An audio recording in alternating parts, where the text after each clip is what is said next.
Welcome to my YouTube channel literature and life. दोस्तों, आप सबका मेरे यूट्यूब चैनल लिटरेचर और लाइफ पर स्वागत है।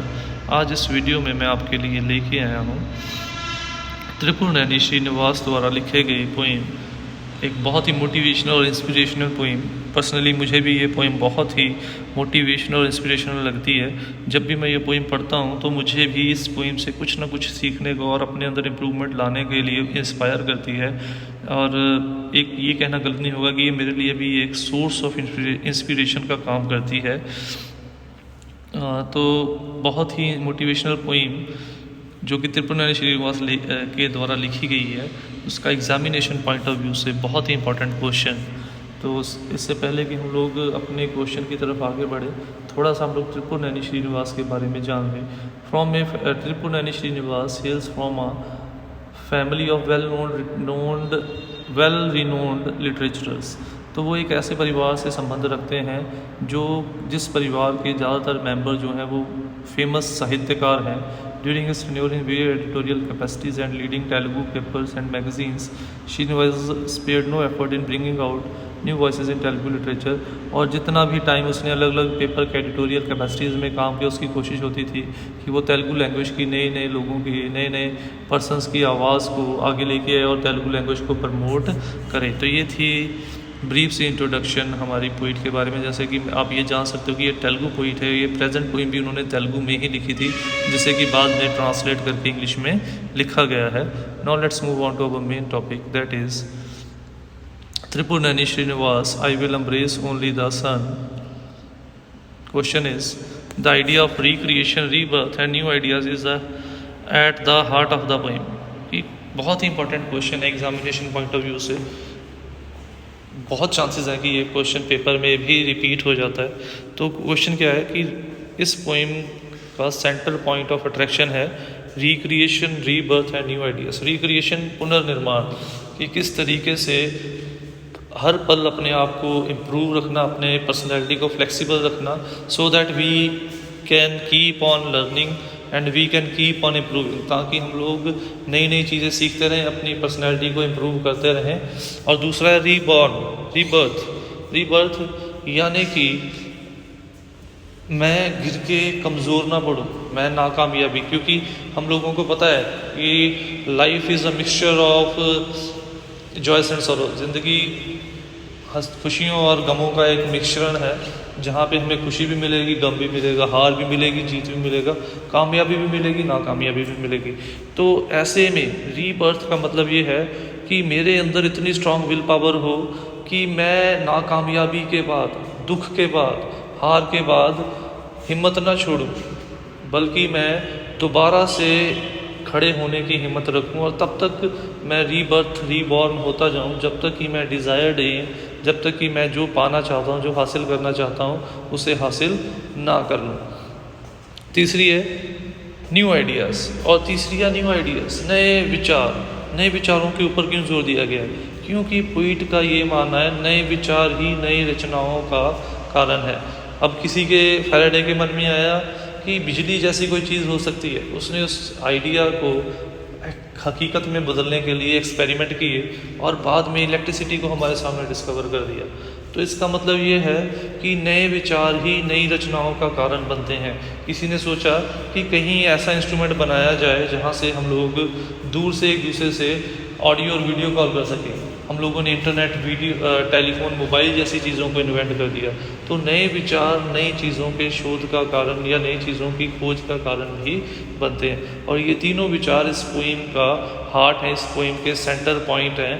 तो ये था हमारा क्वेश्चन। नाउ आंसर को स्टार्ट करते हैं। The present poem, I will embrace only the sun, has been written by Tripuraneni Srinivas, one of the famous Telugu poet. ये पोइम त्रिपुरनेनी श्रीनिवास के द्वारा तेलुगु में लिखी गई थी, जिसे कि बाद में इंग्लिश में ट्रांसलेट किया गया है। Most of his poems deal with different ideas. और जैसे कि हम लोग देख सकते हैं कि इस पोइम में भी उसने एक नया विचार रखा है। तो उसकी कोशिश रहती थी कि वो अपनी हर कविता के अंदर कुछ नयापन, कुछ नई रचना हमारे सामने लेके आए। The present poem too presents the different thinking of the poem. ये पोइम भी हमारे सामने पोइट की एक अलग सोच को हमारे सामने लेके आती है, ऐसी सोच जो वाकई में पहले कभी मैंने नहीं, इस एंगल से, जिस एंगल से वो ज़िंदगी को, लाइफ को देखता है, अपने आसपास की चीज़ों को एनालाइज करता है, शायद किसी और ने भी इतनी बारीकी से एनालिसिस या इतने अलग ढंग से एनालिसिस नहीं किया हो जितना कि त्रिपुरारी श्रीनिवास ने किया था।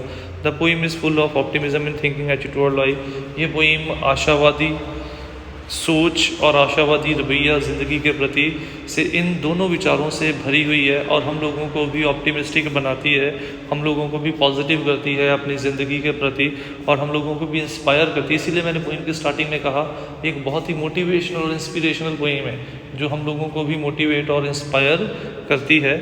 The poet tells that he does not want to copy others. In other words, instead of modeling himself from others, he wants to make a different individuality for himself. और पहली चीज़ जो पोइट बताता है, वो अपने आप को किसी की कॉपी नहीं बनाना चाहता। किसी की कॉपी कैसे बनते हैं? मैंने किसी टीचर से पढ़ा, वो टीचर मेरा इंस्पिरेशन का रोल मॉडल बन गया, और मैंने कहा कि मैं बिल्कुल हूबहू ऐसा ही टीचर बनना चाहता हूँ, और बाय लक मैं उसी जगह पे जॉब करने भी लग गया जहाँ पे मेरे टीचर पढ़ाते थे। और बाद में हुआ क्या, जब मेरे से बच्चों ने पढ़ा तो बच्चों ने कहा ये सर तो बिल्कुल उस सर के जैसे पढ़ाते हैं, उस टीचर के जैसे पढ़ाते हैं। यानी कि मैंने बहुत अच्छे से पढ़ाया, बहुत मेहनत की, बट मेरी पहचान ज़ीरो हो गई। क्यों? क्योंकि मेरे अंदर जिसको मैंने रोल मॉडल माना था उसकी परछाई नज़र आई। तो इसीलिए पोइट नहीं चाहता कि वो ऐसा हो। वो कह रहा है कि किसी दूसरे के ऊपर अपनी ज़िंदगी को मोल्ड करने की बजाय वो चाहता है कि वो अपने तरीके से ज़िंदगी को जिए, अपनी एक अलग पहचान बनाए। इसीलिए वो कहता है always look down upon the mirror that makes man a mayor reflection. इसीलिए वो कहता है कि उसे वो आईने, वो चीज़ें बिल्कुल भी पसंद नहीं है जो इंसान को एक परछाई मात्र बना के छोड़ देते हैं। वो नहीं चाहता कि वो किसी की कार्बन कॉपी बने, वो अपनी एक अलग पहचान बनाना चाहता है। जैसे कि हम लोगों ने रोड नॉट टेकन और अननोन सिटीजन में भी पढ़ा था।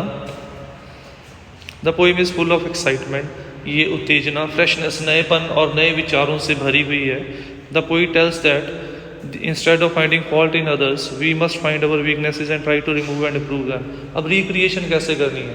वो कह रहे हैं कि अक्सर हम लोग अपना समा दूसरों की खामियां, दूसरों की कमियों को ढूंढने में फिजूल करते हैं, और ऐसा करके जिनकी खामियां हम लोग ढूंढ रहे हैं ना, हम उनको इम्प्रूवमेंट का चांस देते हैं। तो वो कहता है कि बजाय इसके कि किसी दूसरे के ऊपर अपना कीमती समा वेस्ट करें, क्यों ना हम लोग अपनी खुद की खामियां, खुद की कमज़ोरियों को ढूंढें और खुद को इम्प्रूव और खुद की पर्सनैलिटी को इम्प्रूव करने में हेल्प करें। I am recreating myself once again. और इसी तरीके से वो कहता है कि वो हर पल तत्पर रहता है अपने आप का पुनर्निर्माण करने के लिए, क्योंकि उसे पता है कि जब तक हम लोग इम्प्रूव करते जाएंगे तब तक हम लोगों की पर्सनैलिटी इम्प्रूव होती चली जाएगी, हमारी पहचान अलग बनती चली जाएगी। And for this purpose one must be prepared for death and rebirth. That is why the poet is trying to recreate himself. और इस प्रोसेस के लिए पोइट हार और जीत, मरने, जीने और मरने के लिए भी तैयार है। डेथ, और यहाँ पे डेथ एंड रीबर्थ का मतलब है, डेथ है गिरना, रीबर्थ दोबारा से खड़े हो जाना, यानी नाकामयाबी के बाद कामयाबी को हासिल करने की कोशिश करना। तो इसीलिए पोइट कहता है कि वो अपने आप पहचान अलग बनाने के लिए, अपने आप को इम्प्रूव करने के लिए हर पल तत्पर है, हर पल गिर के खड़े होने के लिए तैयार है, और इसीलिए उसने अपने आप का पुनर्निर्माण करने की आदत सी बना लिया। He made a habit of rebirth again and again. इसीलिए उसने आदत बना ली है, अपने आप को अंदर से इतना स्ट्रांग बना लिया है कि वो तब तक कोशिश करना नहीं छोड़ता जब तक कि जिस चीज़ को वो हासिल करना चाहता है उसे वो हासिल ना कर ले।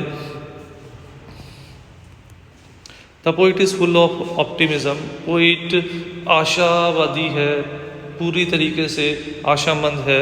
ही is of believe that we must try to find new ideas in our life. वो इस सोच को अपने अंदर रखता है कि हम लोगों को कोशिश करनी चाहिए अपनी ज़िंदगी के हर पल कुछ नया कल्पना करें, कुछ नया सोचें, कोई नया सपना देखें, क्योंकि उस सपने को देखने के बाद हमारे अंदर एक उत्तेजना, एक जुनून आता है जो कि उस सपने को हकीकत में तब्दील करने के हम लोगों को काबिल बनाता है। वो कहता है कि दो तरीके के लोग होते हैं, एक वाई मी, एक try me.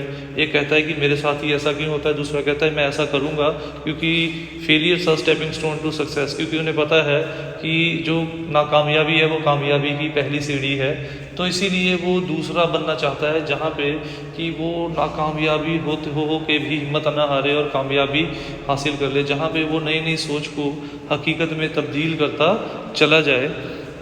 He tells that he had made his habit to find new ideas in each and every moment of life, और उसने ये आदत बना ली है कि अपनी ज़िंदगी का एक भी क्षण फिजूल की चीज़ों में वेस्ट ना करे, हर पल कुछ नया सोचे, नई कल्पना करे और फिर उस कल्पना को, उस सोच को हकीकत में तब्दील करने की कोशिश करे। और he thinks in this way he is instructing the people how to make and discover new ideas and thought, और इस तरीके से वो दूसरे लोगों को भी ज़िंदगी में कामयाब होने का, आगे बढ़ने का एक तरीका बता रहा है। और ये हम लोगों ने पोइम में भी पढ़ा था, वो शख्स ही किसी को कुछ सिखाने के काबिल बनता है जो खुद सीखा हुआ हो। हम लोग उस शख्स को ही इंस्पिरेशन मानते हैं जिस शख्स ने खुद की लाइफ को अपने आप के ऊपर मॉडल किया हो, जो उसने वाकई में कुछ ऐसा किया हो कि हम लोगों को लगे ही इज़ ग्रेट, जिसके अंदर हमें कोई कार्बन कॉपी नहीं, एक अलग पहचान नज़र आए। तो इसीलिए यहाँ पे पोइट अगर ये मानता है कि वो हमारे लिए इंस्पिरेशन का काम कर सकता है, तो वाकई में उसने ऐसे काम किए हैं जो हम लोगों के आगे से एक इंस्पिरेशन का सोर्स बना देते हैं। Reborn yet again standing in the corner of the period of history, I am reconstructing man how to shine. और वो कहता है कि अगर आज मैं लोगों को ज़िंदगी जीने का तरीका बनाने के काबिल बना हूँ, तो इसमें मेरी ज़िंदगी का तजुर्बा शामिल है, मेरे एक्सपीरियंसेस शामिल है, जिससे कि मैं आज आप लोगों को सिखाने के काबिल बना हूँ।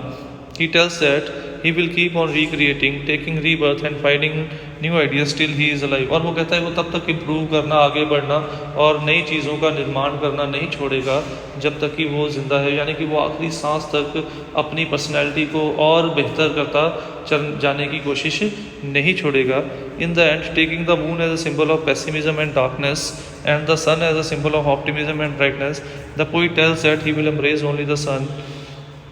और अंत में वो चाँद को निराशा और अंधेरे का और सूरज को आशामंद होने का और उजाले का प्रतीक मान के वो ये मानता है कि उसका रोल मॉडल केवल सूरज ही होगा।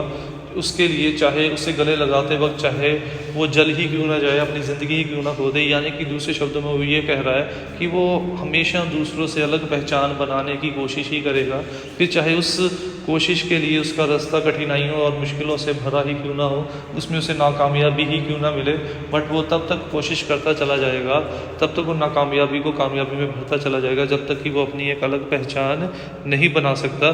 क्योंकि उसे पता है कि एक छोटी सी रोशनी की किरण ही अंधेरे को ख़त्म करने में सक्षम है। तो उसी प्रकार से वो भी अपनी पहचान कुछ इसी तरीके से बनाना चाहता है। Even if consumed by the flames I will embrace only the sun. In the end, to conclude, we can say that through this poem, the poet has tried to present a new idea। तो अंत में हम लोग ये कह सकते हैं कि इस पोइम के ज़रिए पोइट ने एक और अपनी नई सोच को हमारे सामने पेश किया है। In fact, it would not be wrong to say that idea of recreation, rebirth and new ideas at the heart of the poem। तो ये कहना गलत नहीं होगा कि recreation, rebirth और new ideas इस पोइम के क्रक्स हैं, ये इस पोइम का हार्ट है, और इन आइडियाज़ के ज़रिए ही पोइट हम लोगों को मोटिवेट और इंस्पायर कर रहा है और इस पोइम को एक ग्रेट मोटिवेशन और इंस्पिरेशनल पोइम बना के हमारे सामने पेश कर रहा है। ना केवल पोइम को बल्कि पोइट को भी हमारे सामने एक इंस्पिरेशन बना के पेश कर रहा है। तो ये थी हमारी आज की वीडियो। उम्मीद करता हूँ आपको वीडियो अच्छी लगी हो। अगर वीडियो अच्छी लगी हो तो वीडियो को लाइक और कमेंट ज़रूर कीजिएगा और ऐसी वीडियोज़ के लिए चैनल को सब्सक्राइब कीजिए। नई वीडियोज़ की अपडेट के लिए बेल आइकन पर क्लिक कीजिए। Thanks for watching the video. Don't forget to subscribe my channel. Click on the bell icon to get the latest updates.